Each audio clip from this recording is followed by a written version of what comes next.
Congress party के राष्ट्रीय प्रवक्ता अभय दुबे कानपुर पहुंचे। तिलक हॉल में प्रेस वार्ता में कांग्रेस पार्टी के मैनिफेस्टो पर बात करते हुए उन्होंने कहा कि इस बार परिवर्तन की हवा अवश्य चलेगी। उन्होंने कहा कि लोकसभा चुनाव में 2 चरणों के मतदान के उपरांत कम प्रतिशत भारतीय जनता पार्टी की करारी हार का संकेत है।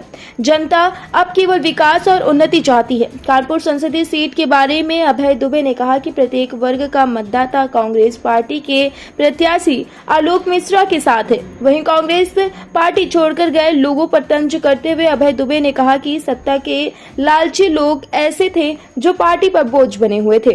उन्होंने बताया कि कांग्रेस पार्टी के वरिष्ठ नेताओं का कानपुर दौरा भी होगा जो प्रत्याशी को चुनाव में मजबूती देगा। प्रेस वार्ता में नौशाद आलम मंसूरी, संजीव दरियाबादी, लल्लन अवस्थी, दिलीप शुक्ला, मुन्नू शर्मा आदि लोग उपस्थित रहे। टुडे इंडिया लाइव न्यूज से पंकज अवस्थी की खास रिपोर्ट।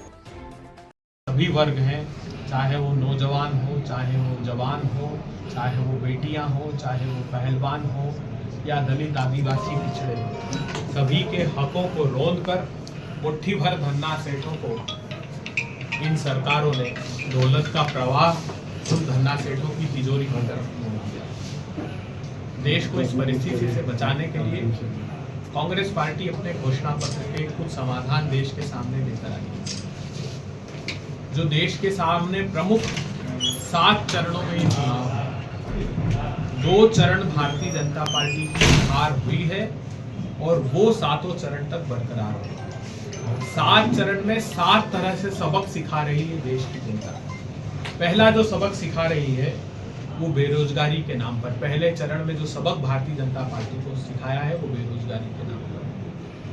इंटरनेशनल लेबर ऑर्गेनाइजेशन की रिपोर्ट ने बताया है कि हिंदुस्तान के 83% शिक्षित युवाओं के पास रोजगार नहीं है और उस रिपोर्ट में बताया है कि सबसे बदतर स्थिति उत्तर प्रदेश की है। जिन 6 प्रांतों का जिक्र किया है उसमें उत्तर प्रदेश की 45 साल की सबसे बड़ी बेरोजगारी मोदी सरकार ने देश को दी है। हम नहीं कह रहे थे, खुद मोदी सरकार की लेबर मिनिस्ट्री की रिपोर्ट में इस बात का खुलासा हुआ।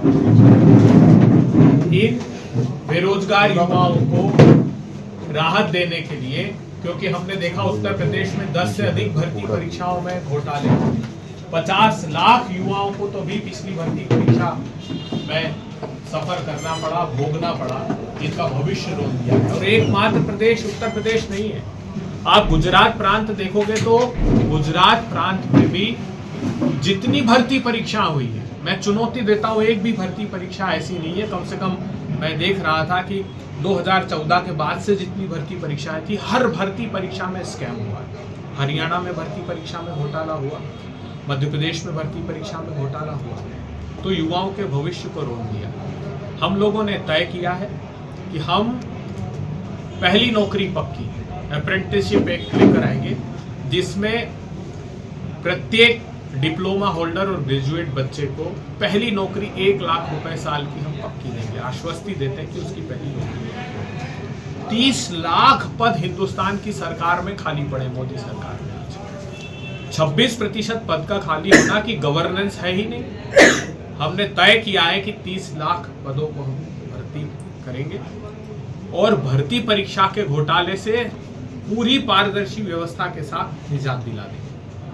दूसरा बड़ा जो चरण, दूसरे चरण के चुनाव में भारतीय जनता पार्टी के खिलाफ जो वोट दिया गया है वो है महंगाई पर। आपने देखा कि कैसे 400 रुपए का गैस का सिलेंडर मोदी जी ने 1000 के पार कर दिया। 60 और 70 रुपए का दाल और तेल 200 रुपए के पार कर दिया।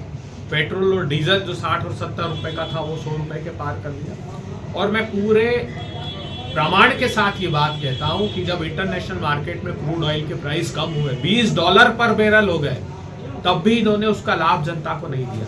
40 लाख करोड़ रुपए टैक्स लगाकर पेट्रोलियम प्रोडक्ट पर जनता की जेब से इन लोगों ने निकाल लिया। इन लोगों ने दाल और तेल, इतने दाम में आग कैसे लगी? 25 मिलियन टन दाल देश को आवश्यकता है, 24 से 25 उतना उत्पादन होता है हमारे, लेकिन बड़े व्यापारी दाल के खेल में कूदे, धन्ना सेठ दोस्त सरकार के, और ये दाल की स्टॉक होल्डिंग की गई और कृत्रिम रूप से भाव बढ़ा दिए।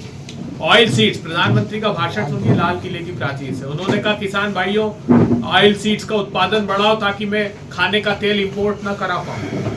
हमारे अपना इतना उत्पादन हो जाए। किसानों ने वो 20 से 25% बढ़ा दिया, लेकिन फिर भी 3 बड़े व्यापारी इस तेल के खेल में कूदे हैं, जिसके वजह से ये तेल के दाम में आग लगी। क्रूड ऑयल के प्राइस, जो जैसा मैंने कहा, इन लोगों ने वादा किया था 2017 में कि हम डायनेमिक फ्यूल प्राइसिंग पॉलिसी ला रहे हैं, जैसे ही दाम इंटरनेशनल मार्केट में कम हो गए जनता की जेब में डाल देंगे। तो ना गैस के दाम कम किए, सऊदी अरेमको से गैस के दाम तय होते हैं, वहाँ भी जब दाम कम है कांग्रेस सरकार की तुलना में तो भी दाम कम। हमने तय किया है इस महंगाई से राहत दिलाने के लिए गरीब परिवारों की महिलाओं को 1 लाख रुपए हर साल हम उनके खाते में डालेंगे, जो बुजुर्ग महिला उस परिवार की है, ताकि हम इस महंगाई से निजात दिलाएं।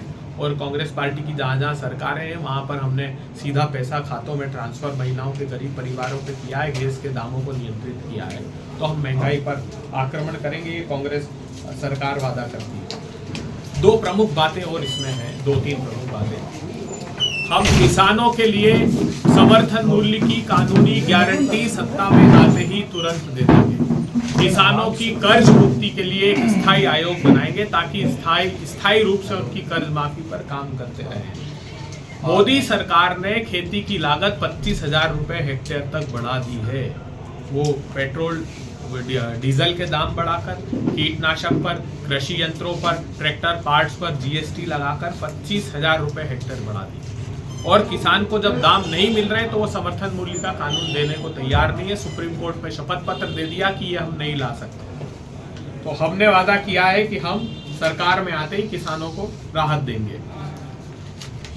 इन्होंने कहा बेटी बचाओ बेटी पढ़ाओ, तो जो बाकी के चरण है उसमें महिला सुरक्षा के नाम पर हमने तय किया है कि जैसे ही सरकार में हम आएंगे तो जो इन्होंने रिजर्वेशन, विमेंस रिजर्वेशन की बात की है प्रधानमंत्री जी ने, वो 2029 सेंसस जब गणना कराएंगे, जनगणना कराएंगे, उसके बाद का विषय है, पता नहीं। लेकिन हम आते ही सरकार में विधानसभा और लोकसभाओं में महिलाओं का रिजर्वेशन देंगे और उनको आर्थिक रूप से सुदृढ़ करेंगे, उनके नौकरियों के अवसर में बढ़ोतरी करेंगे। सीमा की सुरक्षा, आज चीन भारत की सीमा में अंदर लद्दाख में घुसकर बैठा है, 4000 स्क्वायर किलोमीटर। अरुणाचल प्रदेश में रोज घुसता है।